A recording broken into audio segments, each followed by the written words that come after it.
চতুর্থ পারার দ্বিতীয় অংশের দারসুল কোরআন। দারসুল কোরআন of second part of fourth part of Al Quran. আউযু বিল্লাহি মিনাশ শাইতানির রাজিম। বিসমিল্লাহির রহমানির রহিম। 190 নম্বর আয়াতে এরশাদ হয়েছে, ইন্না ফি হালকিস সামাওয়াতি ওয়াল আরদি ওয়াক্তালাফিল লাইলি ওয়ান নাহারি লাআয়াতিল লিউলিল আলবাব। অর্থাৎ আকাশ ও পৃথিবী সৃষ্টিতে রাত ও দিনের পরিবর্তনে জ্ঞানী লোকদের জন্য নিদর্শন রয়েছে। It is revealed in the verse number 190 as Lu in the creation of heavens and the earth and the difference of night and day are tokens for men of understanding. এখানে আল্লাহ তাআলা তৌহিদ ও তার সার্বভৌমত্ব ও মহত্বের ঘোষণা দিয়েছেন। কাফেরদের, ইহুদি এবং নাসারা ও মুনাফিকদের অপপ্রচারের ধূম্রজালের মোকাবেলায় বিজ্ঞানীদের আল্লাহর সৃষ্ট জগতের রহস্য সম্পর্কে ভাবতে বলেছেন, যাতে তারা তার বিশালতা ও মহত্ব সম্পর্কে উপলব্ধি করতে পারে। আসমান, জমিন এবং দিন রাতের পরিবর্তন মানুষ, পশু পাখি সবাই দেখে, কিন্তু জ্ঞানীদের দেখা সাধারণের দেখার মতো নয়। যদি আমাদের সৌরজগৎ নিয়ে আমরা চিন্তা করি, তাহলে দেখতে পাবো এই সৌরজগৎ যে ছায়াপথে অবস্থিত সেটি নীহারিকা পুঞ্জের অংশ। এই ছায়াপথে আছে আরও 300 কোটি সূর্যের মতো নক্ষত্র, যার দূরতম নক্ষত্র থেকে পৃথিবীতে আলো আসতে সময় লাগে 10 কোটি বৎসর এবং তার নিকটতম নক্ষত্র থেকে আসতে লাগে 10 লক্ষ বৎসর।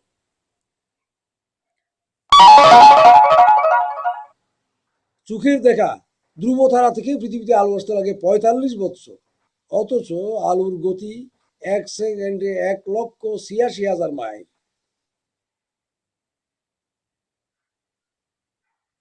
এ থেকে এই বিশাল বিশ্বজগতের সৃষ্টিকর্তার ক্ষমতা, বিশালতা, মহত্ব সম্পর্কে কিঞ্চিত ধারণা করা যায়। আল্লাহ giveth an idea about his oneness, sovereignty and excellence. The Muslim scholars are encouraged to meditate over the creation of the earth and the heaven and the alternation of day and night.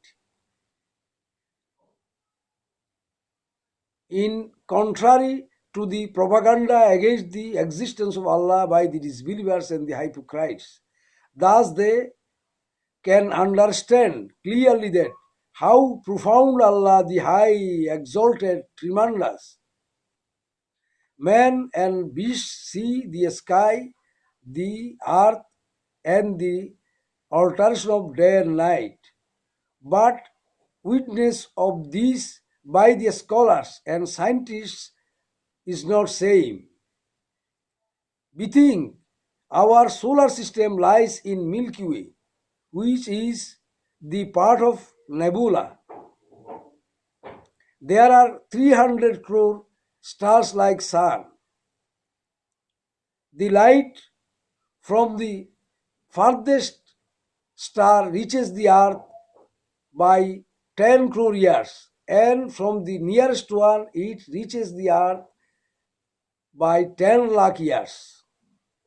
Though the speed of light is 186,000 miles per second. এমনকি আমাদের চোখে দেখা ধ্রুবতারা থেকে পৃথিবীতে আলো আসতে সময় লাগে 45 বছর। Even the light from the pole star, it reaches the earth by 45 years. Thus we can imagine about the excellence of the creator of this universe. দিন রাতের পরিবর্তন কোনো সাধারণ ব্যাপার নয়। পৃথিবীর পরিধি 25,000 মাইল। এটি 24 ঘন্টায় নিজ অক্ষের উপর একবার ঘুরপাক খায়। যেদিকে সূর্যের দিকে থাকে সেদিকে দিন, আর বিপরীত দিকে থাকে রাত। এভাবে দেখা যায় এর আহ্নিক গতি ঘন্টায় 1000 মাইলের বেশি, অথচ হাজার হাজার বছর ধরে এটি এভাবে চলছে। কিন্তু সূর্যাস্ত সূর্য অস্ত কোনো একদিনের জন্য 1 সেকেন্ড এদিক ওদিক হতে দেখা যায় না। তাহলে মহান আল্লাহ তাআলা যিনি এর নিয়ন্ত্রণ করছেন, তিনি কত বড় ক্ষমতা ও দক্ষতার অধিকারী। আমরা এই মহান আল্লাহর ইবাদত করে ধন্য। The alternation of night and day is not so easy matter. The circumference of the earth is 25,000 miles. Its once whirling on its axis requires 24 hours time. That is, its speed of diurnal rotation is more than 1000 miles per hour. There is a day in the side which faces the sun and night in the opposite side. It is rotating for thousands of years, but no change of time of sunset and sunrise of particular date. Bethink how great and capable the Almighty Allah, the operator of it. We are blessed by the worshipping of Allah the Omnipotent.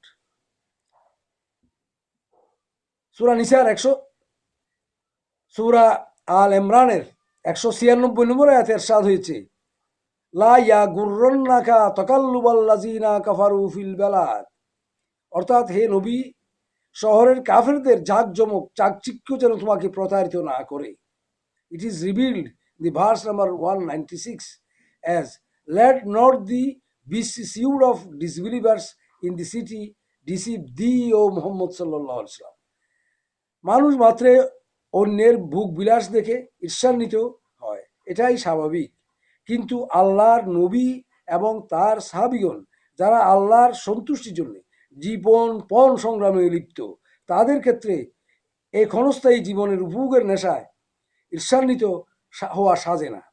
কারণ তাদের ত্যাগের বিনিময়ে আল্লাহ তাআলা তাদের জন্য চিরযৌবন, চির বসন্ত বিভূষিত জান্নাতের ওয়াদা দিয়েছেন। এটি পাওয়ার জন্যই এটি পাওয়াই হচ্ছে জীবনের মহা সফলতা। By nature, man jealous of others' luxury and success, but Allah alarmed us. It is not matching for the Prophet sallallahu alaihi wasallam and his accomplices and the believers in general, who strive for the pleasure of Allah, to be jealous for such type of temporary enjoyment, because they are given assurance for the paradise of everlasting spring and youth for their endeavor. This is the greatest triumph of life. 200 নম্বর আয়াতে ইরশাদ হয়েছে, ইয়া আইয়ুহাল্লাযীনা আমানু সবিরু ওয়া সাবিরু ওয়া রাবিতু ওয়াত্তাকুল্লাহ লাআল্লাকুম তুফলিহুন। অর্থাৎ হে ঈমানদারগণ, তোমরা ধৈর্য ধারণ করো, ধৈর্যের চরম পরাকাষ্ঠা দেখাও এবং শত্রুদের মোকাবেলায় সদা উৎপেতে থাকো। আল্লাহকে ভয় করো, তাহলে সম্ভবত তোমরা সফল কাম হবে। It is revealed in the 200 verse, that is last verse, as, O ye who believe, endure, outdo all others in endurance, be ready to ambush against your enemy, and fear Allah, in order that ye may be successful. শেষ আয়াতে আল্লাহ তাআলা রাসূল করিম সাল্লাল্লাহু আলাইহি ওয়াসাল্লাম ও তার সাহাবা রাদিয়াল্লাহু আজমাইন এবং সমস্ত ঈমানদারদেরকে এবং সাহাবা রাদিয়াল্লাহু আজমাইন হিজরতের পর 10 বছর ধরে জীবনপণ যুদ্ধে লিপ্ত ছিলেন। এ সময় তাদের প্রায় 36টি সশস্ত্র যুদ্ধ করতে হয়েছে ইসলামকে বিজয়ী করতে এবং এই বিজয়কে ধরে রাখার জন্য। তাদেরকে আল্লাহ তাআলা কাফেরদের মোকাবেলায় কোন ধরনের কর্মকৌশল নিতে হবে তার চূড়ান্ত নির্দেশনা দিয়েছেন এই আয়াতে। এই নির্দেশনা কিয়ামত পর্যন্ত সকল মুসলমানদের জন্য প্রযোজ্য।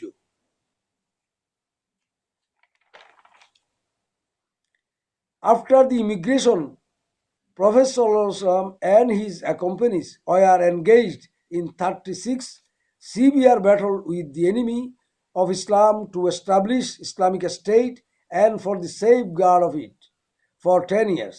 In this situation, Allah gave them in this last verse of the Surah Al-Imran the final dictation of a strategy of their endeavor.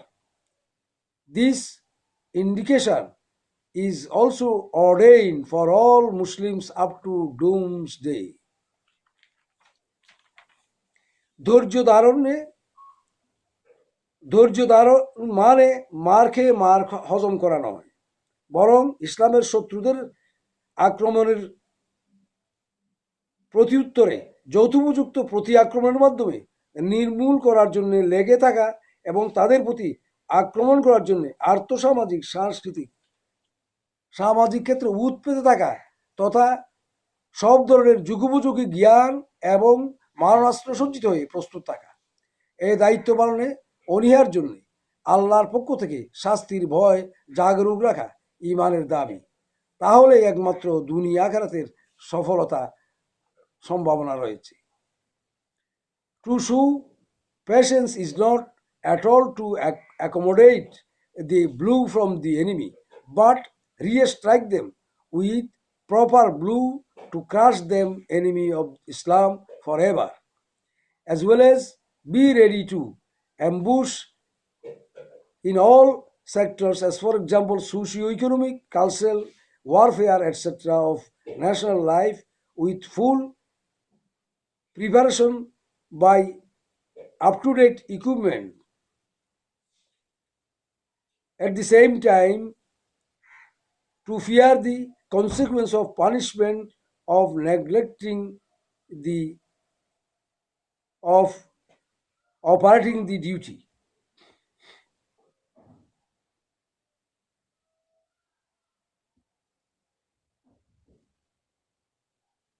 By which is the demand of faith. Thus we can be triumphant in here and hereafter. সূরা নিসা 1 থেকে 23 নম্বর আয়াত। আউযু বিল্লাহি মিনাশ শাইতানির রাজিম, বিসমিল্লাহির রহমানির রহিম। নামকরণ। এই সূরার নাম প্রথম আয়াতে নিসা শব্দ থেকে বা নারী শব্দ থেকে নেওয়া হয়েছে। এই সূরা বিশেষ করে নারীর মর্যাদা ও অধিকার সম্পর্কে আলোচনা করা হয়েছে। সূরা নিসা 1 to 23 verses. Nomenclature. The name of the surah taken from the word Nisa of the first verse. The dignity and right of women are mainly discussed in this surah. নাজিলের স্থান এবং সময়কাল। এটি মদিনায় নাজিল হয়েছে। তফসিরকারদের মতে এটি 3য় হিজরির শেষ ভাগে থেকে শুরু করে 5ম হিজরির প্রথম ভাগ পর্যন্ত নাজিল হয়েছে। Place and time of revelation of Surah. Surah Nisa was revealed in Medina and time of revelation was from the last period of 3rd year of immigration to the first period of 5th year of it. শান নজুল অথবা নাজিলের প্রেক্ষাপট। এক মহিলা সাহাবী রসুল করিম সাল্লাল্লাহু আলাইহি ওয়াসাল্লামের নিকট এসে অভিযোগ করেন যে তার সাথে জিহাদে গিয়ে তার স্বামী শহীদ হয়েছেন। তার ছিল 2 কন্যা ও 1 নাবালক পুত্র সন্তান, কিন্তু সন্তানদের চাচারা সম্পত্তি দখল করে নেয়। কারণ তখন জাহেলি যুগের নিয়ম ছিল মৃত ব্যক্তির সম্পত্তি নাবালক ছেলে বা সব বয়সের মেয়েরা উত্তরাধিকার পায় না। তখন আল্লাহ তাআলা মিরাজ বন্টনের নীতিমালা সমৃদ্ধ এই সূরা নাজিল করেন। The cause of revelation of the Surah Nisa. Once a female Sahaba came with 2 daughters and a minor son to Prophet sallallahu alaihi wasallam and said, her husband martyred in a battle with him, but uncles of the children captured all the properties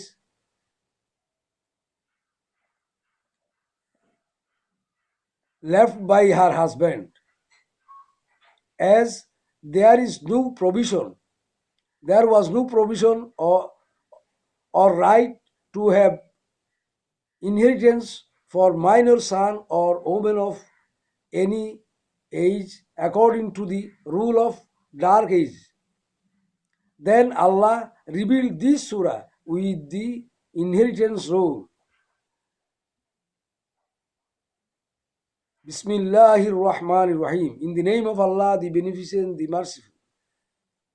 প্রথম আয়াতে এরশাদ হয়েছে, ইয়া আইয়ুহান নাসু ইয়া আইয়ুহান নাসু তাকু রাব্বাকুমুল্লাযী খালাকাকুম মিন নাফসি ওয়াহিদাতিন ওয়া খালাকা মিনহা জাওজাহা ওয়া বাসসা মিনহুমা রিজালান কাসীরান ওয়া নিসাআন ওয়াত্তাকুল্লাহাল্লাযী তাসআলুনা বিহি ওয়াল আরহাম ইন্নাল্লাহা কানা আলাইকুম রাকিবা।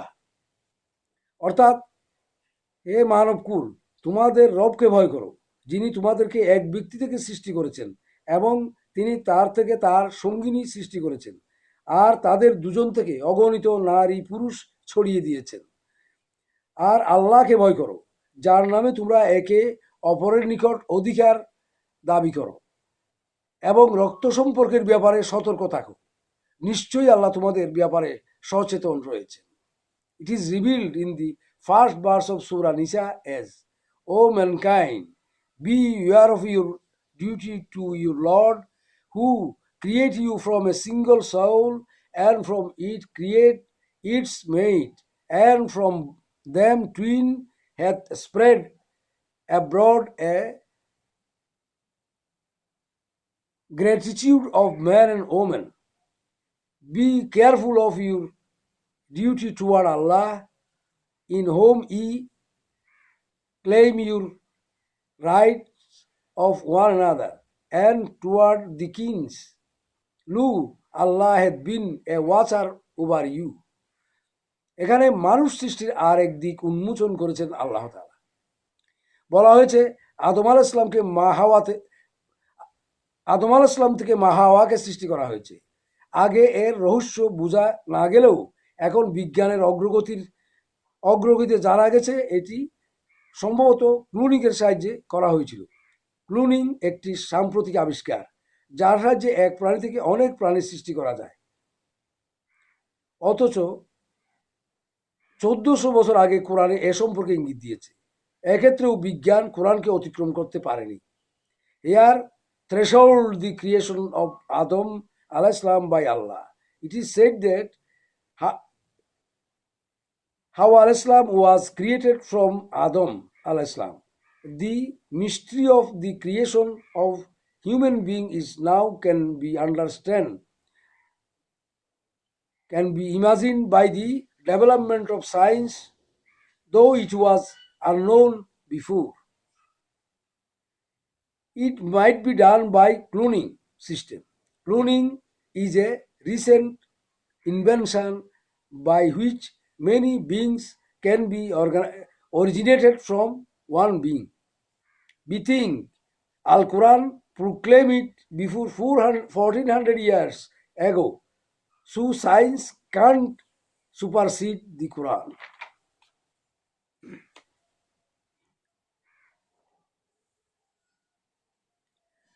আল্লাহ তাআলা জানিয়ে দিয়েছেন, পৃথিবীর সব মানুষ আদম হাওয়া থেকে উৎসারিত, সুতরাং তারা কেউ কারোর চেয়ে হেয় বা উন্নত নয়। মানুষ যেন বিশেষ করে নারী জাতিকে হেয় না করে, এবং তাদের মধ্যে ভালোবাসা একটি প্রাকৃতিক অভিব্যক্তি যা অনস্বীকার্য, এবং এর উপরে টিকে রয়েছে মানব সমাজ। বিবাহ বন্ধনের ফলে পিতা মাতার উভয় দিক থেকে বিশাল আত্মীয়তার দ্বার উন্মোচিত হয়, যা সমাজে প্রেম, প্রীতি, ভালোবাসা, সৌহার্দ্যের আবহ সৃষ্টি করে, যা এর স্থিতি ও সম্প্রীতি দীর্ঘায়িত করে। তাই হাদিস শরীফে আছে, রক্ত সম্পর্ক ছিন্নকারী জান্নাতে প্রবেশ করবে না। আল্লাহ সতর্ক করে দিয়েছেন যে তোমরা এই জ্ঞান লাভের পরও সঠিকভাবে দায়িত্ব পালন করছো কিনা তা তিনি তীক্ষ্ণভাবে পর্যবেক্ষণ করছেন। Allah informed us that all the men and women are the offsprings of Adam and Eve, so there is none superior or inferior among them. That is, they are all equal by nature. That is why men should not undermine, especially women folk, and the inherent affection among them is a natural expression which unavoidable and human society stands on it. The relationships spread by both sides of father and mother through marriage system, which influence the environment of love, affection and brotherhood in the society. So it is said in the hadith that those persons can't enter paradise who distorted the blood relationship. Allah alarmed us that He is watching us keenly whether we are doing our duty according to His ordinance after consciousness. 3 নম্বর আয়াতে ইরশাদ হয়েছে, ফানকেহু মা তাবা লাকুম মিনান নিসাই মাসনা ওয়া সুলাসা ওয়া Ruba fine হিফতুম আল্লাহ তাদিলু ফাওয়াহিদাতান আও মা মালাকাত আইমানুকুম যালিকা ওয়া আদনা আল্লাহ তাউলু। অর্থাৎ নারীদের মধ্যে যাদেরকে তোমাদের পছন্দ তাদের তাদের 2, 3 কিংবা 4টি পর্যন্ত বিয়ে করে নাও। তাদের মধ্যে ন্যায়সঙ্গত আচরণ করতে শঙ্কিত হলে একটি যথেষ্ট, অথবা দাসীদের, এতে পক্ষপাতিত্বের সম্ভাবনা কম। It is revealed in the verse number 3 as, marry of the women who seem good to you 2, 3 or 4 and it yet fear that ye can't do justice than one or the captives. Thus it is more likely that ye will not do injustice. এখানে প্রয়োজনে বহু বিবাহের অনুমতি দেওয়া হয়েছে। এটি অস্বীকার বা ঘৃণা করলে কাফের হয়ে যাবে। যুদ্ধ বিগ্রহের কারণে কোনো দেশে পুরুষের সংখ্যা ব্যাপকভাবে হ্রাস পেলে তখন সমাজকে বেবিচার, অনাচার মুক্ত রাখতে এবং বিধবাদের পারিবারিক জীবন দিতে এটি সবিশেষ প্রয়োজন। এক স্ত্রী বন্ধ্যা বা চিররুগ্ন হয়ে পড়লে এর প্রয়োজন হতে পারে। যে দেশে বা সমাজে বহু বিবাহ নিষিদ্ধ বা অপছন্দনীয় সেখানে উপপত্নী বা বেবিচারের ছড়াছড়ি এবং জার সন্তানের ব্যাপকতা দেখা যায়, যা সমাজকে কলুষিত করে ধ্বংসের দ্বার প্রান্তে নিয়ে যায়। বর্তমানে পাশ্চাত্যের গুণে ধরা সভ্যতার প্রকৃষ্ট প্রভাব। Here Allah gave the permission of polygamy in marriage. It may, if anybody dislike or hate this, then he shall be the disbeliever. If the males all fall short due to war in a society, the polygamy is necessary to keep the society free from adultery or to reinstall the widows in family life. If the first wife be sterile or to be attacked by uncurable disease, then it may be necessary. There are excessive adultery, concubinage, bastard child due to forbidden of polygamy in a community or society. Thus, a nation may be polluted and finally destroyed, as for example, Rome Empire. Nowadays, the so-called progressive Western society is the burning example.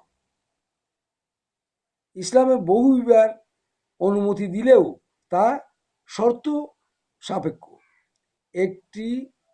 একাধিক স্ত্রী থাকলে তাদের মধ্যে বাহ্যিক, অর্থনৈতিক, সামাজিক উপকরণের ব্যাপারে চুলচেরা সাম্য বজায় রাখা বাধ্যতামূলক। অন্যথায় একজন স্ত্রী যথেষ্ট বলে উল্লেখ করা হয়েছে।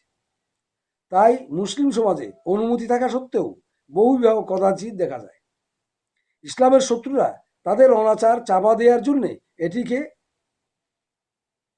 সমালোচনা করে। মুসলমানদের এই ব্যাপারে ঘাবড়ানোর পরিবর্তে প্রজ্ঞার সাথে এর মোকাবেলা করা উচিত। Though polygamy allowed in Islam, it is not free from embargo. It may, if anybody have many wives, then it is bounden duty for him to maintain socio-economic justice among them. If not, then it is criminal offense. So there is polygamy is rare in Muslim society. The enemy of Islam run the propaganda about it to cover up their misdeeds. So Muslims should not nervous but face it with wisdom. 5 নম্বর আয়াতে ইরশাদ হয়েছে, ওয়ালা তুতুস সুফাহা আমওয়ালাকুমুল্লাতী মাআলাল্লাহু লাকুম কিয়ামান ওয়ারযুকুহুম ফিহা ওয়াকসুম ওয়া কুলুল লাহুম কওলুম মারুফা। অর্থাৎ আল্লাহ তাআলা যে সম্পদ তোমাদের জীবনের অবলম্বন করেছেন তা অর্বাচীনদের হাতে তুলে দিও না, বরং তা থেকে তাদের খাওয়াও পরাও এবং তাদেরকে সান্ত্বনার বাণী শোনাও।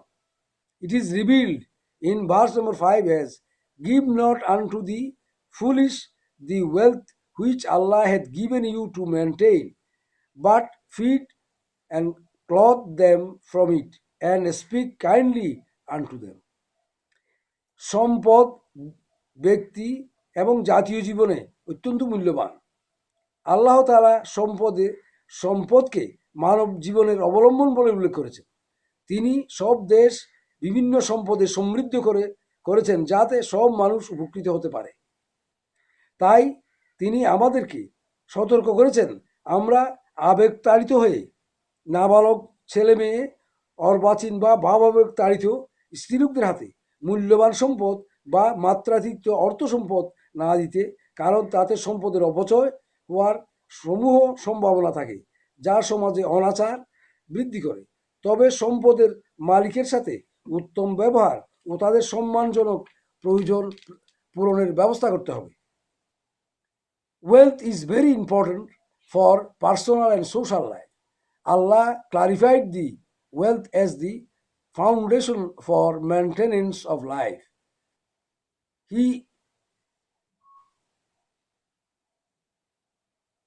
He enriched all the countries of the world with various types of wealth to fulfill the demand of life for all people. That is why Allah forbidden us not to hand over the valuable wealth or use money to minor, foolish or emotional ladies, because otherwise there is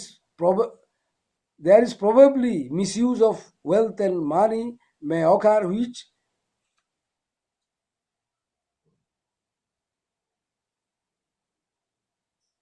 indecency in society, which encourages indecency in the society. But it is advised by Allah to maintain their necessity of the owner of wealth and to behave nicely with them. ব্যাপক অর্থে এটি জাতীয় অর্থনীতির ক্ষেত্রেও প্রযোজ্য। সমাজে দেখা যায় অনেক অর্বাচীন লোকের হাতে যে কোনো উপায়ে বিপুল সম্পদ চলে যায়, আর অন্যদিকে বিপুল সংখ্যক লোক প্রয়োজন পূরণ করতে ব্যর্থ হয়। বর্তমানে নারী উদ্যোক্তা সৃষ্টির নামে মহিলাদের ব্যাংক লোন বরাদ্দ দেওয়ার বিভিন্ন হিড়িক পড়েছে। পরে বার্ষিক পর্যালোচনা দেখা যায় তাদের অধিকাংশই ঋণখেলাপি হয়ে পড়েছে। অন্যদিকে প্রকৃত কৃষকরা জমি পায় না, অথচ অকৃষকরা বিপুল পরিমাণ জমির অনাবাদে রেখে শুধু শুধু মালিকানার সুখ অনুভব করে। এভাবে জাতীয় সম্পদের ব্যাপক অপচয় হয়। জাতীয় সম্পদের সুষ্ঠু ব্যবহারের জন্য রাষ্ট্রীয় পর্যায়েও সম্পদের মালিকানা নিয়ন্ত্রণ করা যেতে পারে। In broad sense, this policy can be applied in national economy. Generally, it is seen that many foolish or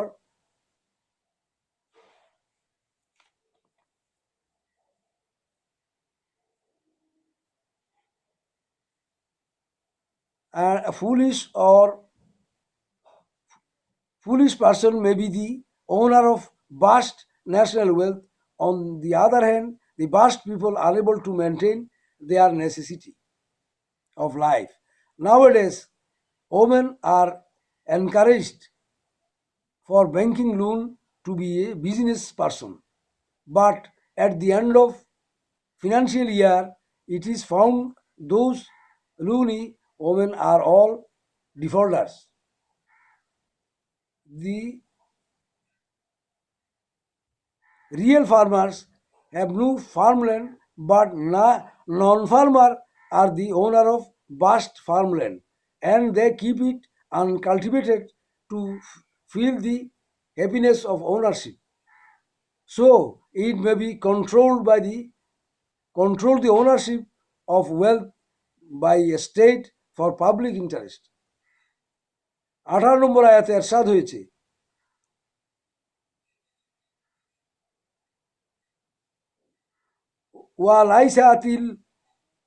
ওয়ালাইসাতিত তৌবাতু লিল্লাযিনা ইয়ামালুনা সাইয়্যাতি হাত্তা ইজা হাজারা আহাদাহুমুল মাউতু কাল্লা ইন্নী তুবতুল আনা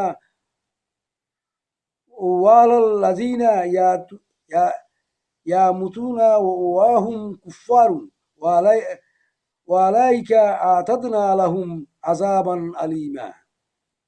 অর্থাৎ ওই লোকদের জন্য তওবা নেই যারা পাপ করতেই থাকে, কিন্তু মৃত্যুর সময় উপস্থিত হয় তখন বলে আমি এখন তওবা করছি। আর ওই লোকদের জন্য তওবা নেই যারা কাফের অবস্থায় মৃত্যুবরণ করেছে। এইসব লোকদের জন্য আমরা প্রাণান্তকর কঠিন আযাব নির্দিষ্ট করে রেখেছি।